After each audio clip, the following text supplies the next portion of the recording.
afternoon mga kasyopaw. Yan, pangalawang lane na po ito mga kasyopaw. Pangalawang lane na po ito mga kasyopaw dito sa tabi ng Kabigting Rice Mill. Mga kasyopaw.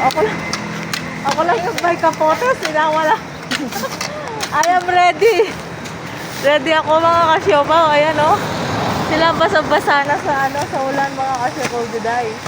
Pero ako hindi ako natitinag kasi meron ako kapote. Ayan o. Kasyopaw. Dito kami sa harap ng malaking bahay. Naghihingi po kami ng kape. Wala yatang tao. Wala po yata tao. Naghihingi po kami ng kape. Kape dito. Ayan o. Nandito po kami sa harapan ng Kabigting Rice Mill. O tsaka talidan eh o.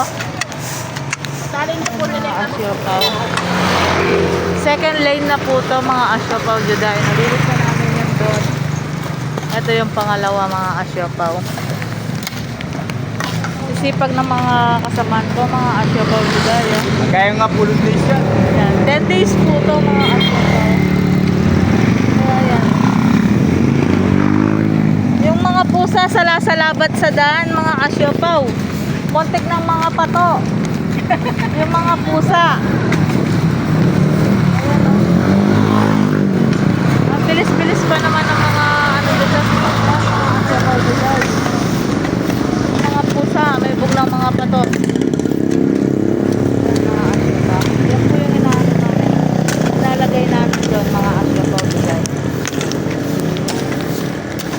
Paki-like and share po yung ating video mga asyopaw juday. God bless. Good afternoon.